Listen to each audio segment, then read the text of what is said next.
ഇനി സ്ഥലം മാറിപ്പോകുന്ന ഒരു MLA-ക്ക് സ്ഥലത്തെ പത്രക്കാർ നൽകുന്ന യാത്രയയപ്പാണ്.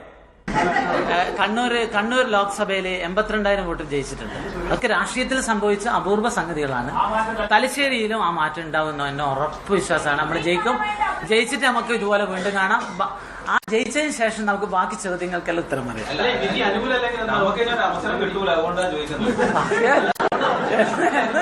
എന്നെ ശരിയാക്കുക. ഇതിങ്ങൾ നോട്ട് ചെയ്യണേ, റെക്കോർഡ് ചെയ്യണം. എനിക്ക് വോട്ട് പിടിക്കാൻ പോണെന്ന് എല്ലാം ടഫ് ആയിട്ടാണ്. അപ്പം വോട്ട് പിടിക്കണ്ടേ? നിങ്ങൾ തന്നെ വിട്. ഇങ്ങനെ ചോദ്യം ചോദിച്ച നമ്മളെ നന്ദി പറയാൻ വന്നത് കുഴപ്പമായി. പത്രപ്രവർത്തനത്തിലും രാഷ്ട്രീയത്തിലും നന്ദി എന്നൊരു ഏർപ്പാടില്ലാത്ത കാര്യം അബ്ദുള്ളക്കുട്ടിക്ക് അറിയാഞ്ഞിട്ടാണ്. നന്ദിയില്ലാത്ത രാഷ്ട്രീയത്തിന്റെ ഇരയായിപ്പോയ ഒരാൾ സ്വന്തം നിലയ്ക്കെങ്കിലും മത്സരിക്കാൻ വേണ്ടി കഷ്ടപ്പെടുന്നത് കണ്ടോ?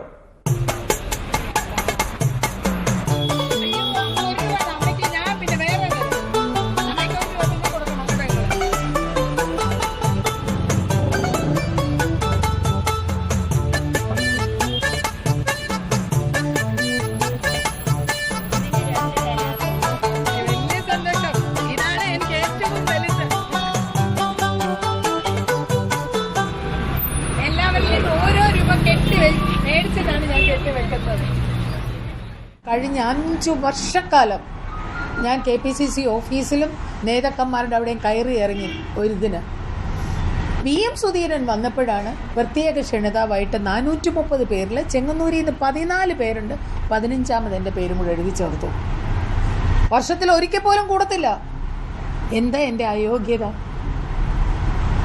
അപ്പോൾ അന്ന് ഇതിനെക്കുറിച്ച് സംസാരിച്ചപ്പോൾ MMS എന്നോട് പറഞ്ഞു, ശോഭന സഹോദരി, ഞങ്ങൾക്കുള്ള പ്രശ്നമെന്ന് പറയുന്നത് A ഗ്രൂപ്പ് അല്ലല്ലോ.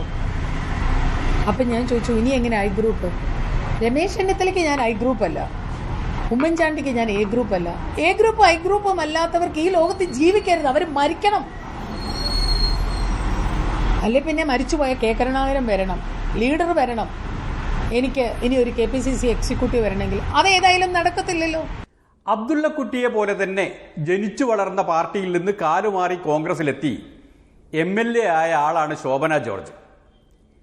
ഇപ്പോഴവർ എവിടെ എത്തി എന്ന് കണ്ടില്ലേ? ഇനി നാളെ അബ്ദുള്ളക്കുട്ടി എവിടെ എത്തുമോ എന്തോ. എവിടെയെങ്കിലും എത്തട്ടെ. പൊളിമിക്സ് ഇന്നിവിടെ അവസാനിക്കുകയാണ്. ഇനി കാണും വരെ നന്ദി, നമസ്കാരം.